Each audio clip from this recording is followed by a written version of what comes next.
Halo semua, apakah kalian pernah merasa kesulitan berkomunikasi dengan orang lain? Atau mengapa terkadang pesan yang kalian sampaikan ini tidak diterima dengan baik? Jawabannya mungkin terletak pada metaprogram, yaitu pola berpikir dan berperilaku yang tertanam dalam diri seseorang. Sebelumnya kenalin aku Salma dan ayo kita pelajari lebih lanjut tentang metaprogram. Apa sih metaprogram itu? Jadi metaprogram adalah program yang terinstal di dalam diri seseorang yang cukup menetap. Ini akan mempengaruhi bagaimana kita memandang informasi, bagaimana kita mengelola informasi, dan apa yang kita prioritaskan atau sukai. Di sebelah saya terdapat ilustrasi dua situasi yang berbeda dengan orang yang sama namun bereaksi berbeda. Di situasi pertama, perempuan sedang berjalan di taman yang indah dengan pemandangan pepohonan yang rindang dan asri.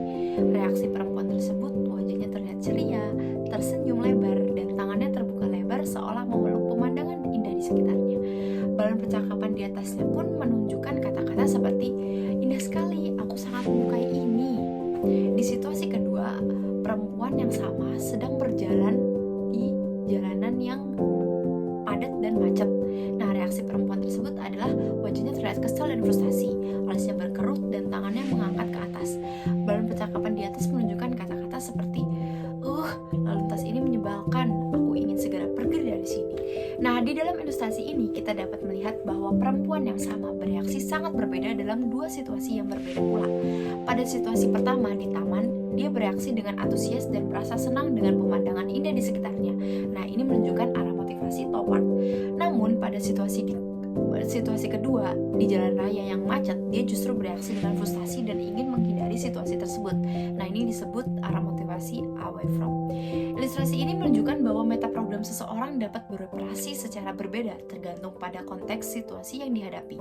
Meskipun merupakan orang yang sama, pola pikir dan perilakunya berubah sesuai dengan lingkungan dan kondisi yang dialaminya. Nah, ada beberapa jenis metaprogram yang perlu kalian pahami. Di antaranya, yang pertama, arah motivasi, toward mendekati atau away from menjauhi. Arah motivasi ini merujuk pada apakah seseorang cenderung termotivasi untuk mendekati toward atau menjauhi away from sesuatu. Nah, dengan kata lain, apakah mereka ini lebih terdorong oleh apa yang ingin mereka capai atau apa yang ingin mereka hindari. Contoh dari toward motivation yaitu misalnya kamu punya teman yang selalu membicarakan target atau impiannya seperti aku ingin jadi program sukses di perusahaan besar, ataupun nanti kalau misalnya aku dapat bonus aku bakal liburan ke Bali.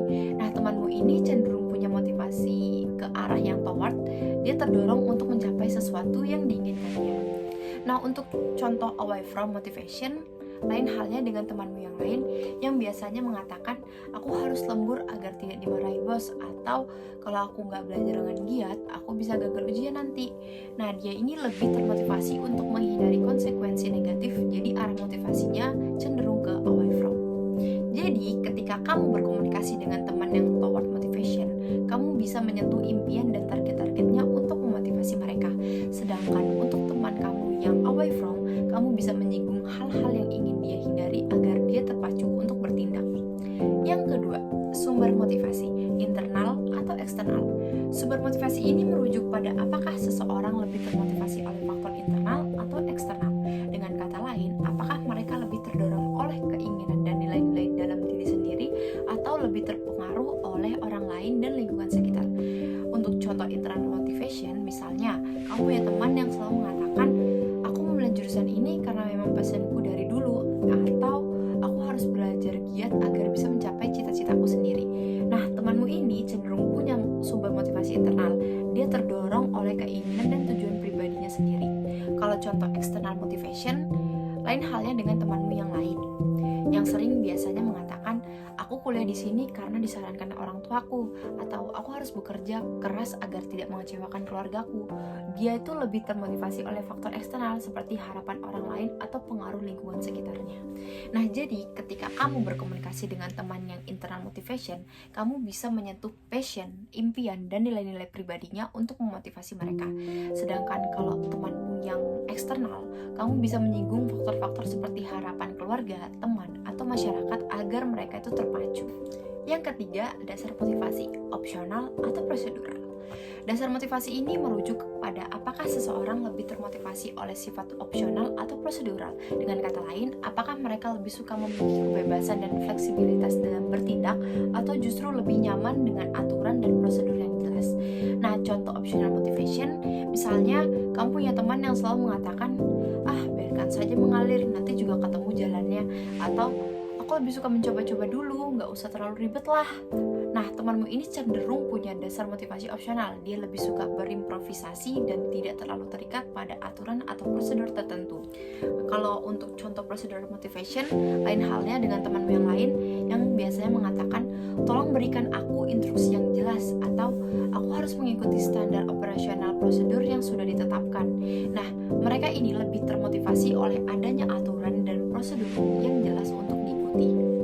Nah, jadi ketika kamu berkomunikasi dengan teman yang optional motivation, kamu bisa memberikan kebebasan dan ruang untuk bereksplorasi agar mereka itu termotivasi. Sedangkan untuk temanmu yang prosedural, kamu perlu memberikan arahan dan instruksi yang jelas agar mereka itu merasa nyaman dan terpacu untuk bertindak. Selanjutnya, yang keempat, tingkat motivasi, proaktif atau reaktif.